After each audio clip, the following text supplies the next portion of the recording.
कहानी।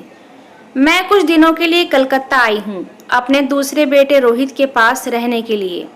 बड़ा बेटा पटना में रहता है, उसकी बहू पूनम से मेरी बनती ही नहीं।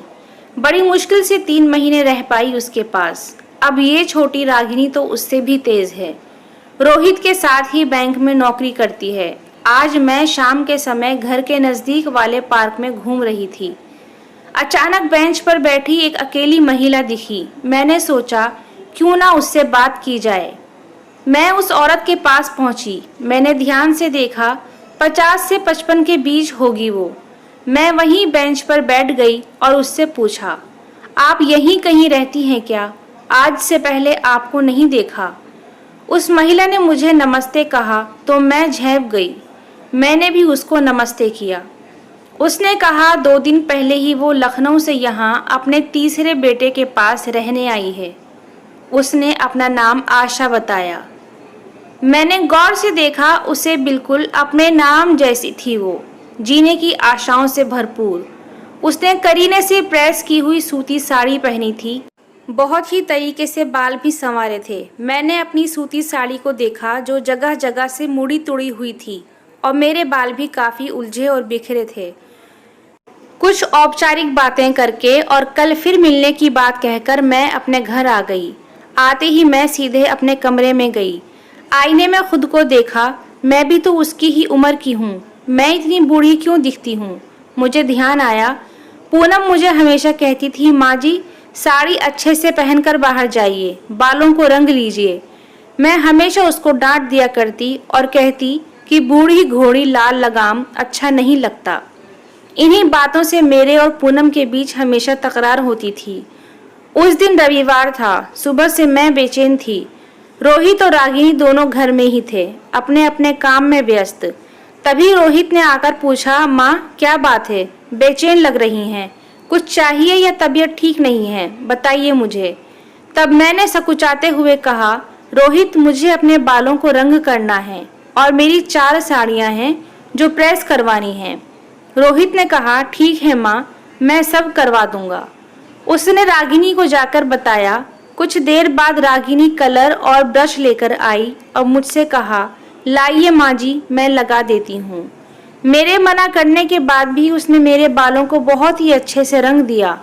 कुछ देर बाद मैं नहाकर आई तो उसने एक सुंदर सी प्रेस की हुई सूती साड़ी दी और कहा, आप आज ये पहनकर पार्क जाइएगा माँ। उसकी बातों से आज पहली बार मैं खुश हुई। दोपहर में खाना खाकर रागिनी की दी हुई साड़ी लेकर मैं अपने कमरे में आ गई। मुझसे शाम का इंतजार नहीं हो रहा था। जैसे ही 5 बजे मैं रागिनी की दी हुई साड़ी पहनकर पार्क की तरफ गई।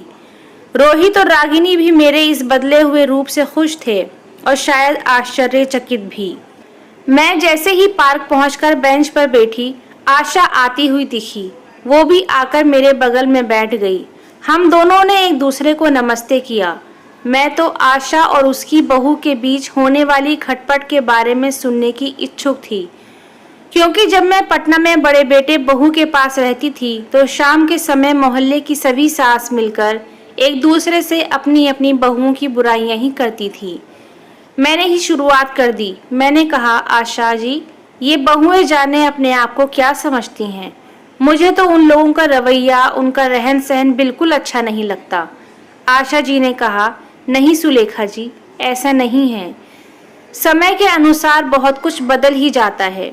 मेरी तीनों बहुएं मेरा बहुत ख्याल रखती हैं। मेरे पति के जाने के बाद मैं बिल्कुल अकेली हो गई थी। बेटे काम पर चले जाते तो बहुओं ने ही मुझे संभाला। मेरी बड़ी बहू सरकारी अस्पताल में नर्स है। उसने 1 महीने की छुट्टी ले ली। मेरी दूसरी बहू घर में रहती है। उसने घर का सारा काम संभाल लिया और छोटी वाली बुटीक चलाती है। उसने भी 1 महीने तक अपना बुटीक बंद रखा ताकि मेरे ऊपर ध्यान दे सकें। मेरी बहुओं का ही सहारा था कि मैं अपने गम से बाहर आ सकी। अब मैं कैसे कहूँ कि उनका रवैया अच्छा नहीं। मेरी तो बोलती ही बंद हो गई, क्योंकि मेरे जीवन में आई ये पहली महिला थी जो बहुओं की बुराइयों की जगह उनका गुणगान कर रही थी। कल मिलने का वादा करके हम दोनों अपने अपने घर चले गए। आजकल मैं रागिनी से किचकिच नहीं कर रही थी। मेरे इस बदले हुए व्यवहार से दोनों बहुत आश्चर्यचकित थे। फिर भी किसी तरह घर में शांति है, ये देखकर सबको बहुत अच्छा लग रहा था। अगले दिन फिर मैं रोज के समय पर पार्क पहुंच गई। आशा जी भी आ गई थी। मैंने इधर उधर की बातें करने के बाद कहा, आशा जी, कल रात मेरी बहू ने खीर बनाई। चावल थोड़े कच्चे थे। मैंने कह दिया तो उसने मुंह फुला लिया। आशा जी ने कहा, मेरी बड़ी बहू ने भी एक बार खीर बनाई थी और चावल कच्चे रह गए थे। मैंने मन में सोचा कि खुद भी तो खाएगी इस खीर को, खुद ही पता चल जाएगा मैं अपने मुंह से बोलकर क्यों बुरी बनूं। और सच में वही हुआ। मेरी बहू ने मुझसे आकर पूछा, माँ जी, आपने क्यों नहीं बताया कि खीर में चावल कच्चे हैं। मैंने कहा, बहू, मैं कहती तो तुझे ज़रूर बुरा लगता, क्योंकि मैं तेरी सास हूँ। ये रिश्ता ही ऐसा है। तुझे तेरी गलती का एहसास हो गया। आगे से कभी भी खीर के चावल कच्चे नहीं होंगे। कहकर मैंने उसके सिर पर प्यार से हाथ फेर दिया। ये सुनकर तो मैं दंग रह गई। आशा जी की बातों में कहीं भी किसी भी शिकायत नहीं होती थी। जिंदगी को देखने का उनका जो नज़रिया था वो मैंने आज तक किसी सास या किसी औरत में नहीं देखा था। शाम को मैं घर आई तो रागिनी ने बैंक से आकर सबके लिए प्याज के पकौड़े और चाय बनाई। वैसे वो खाना अच्छा बनाती थी, पर मैंने कभी उसकी तारीफ नहीं की। आज मैंने कहा, रागिनी, पकौड़े तो बहुत ही अच्छे बने हैं, मेरे लिए थोड़ा और लाना। रागिनी भी दंग रह गई। अब मैं और ज्यादा शांत हो गई थी।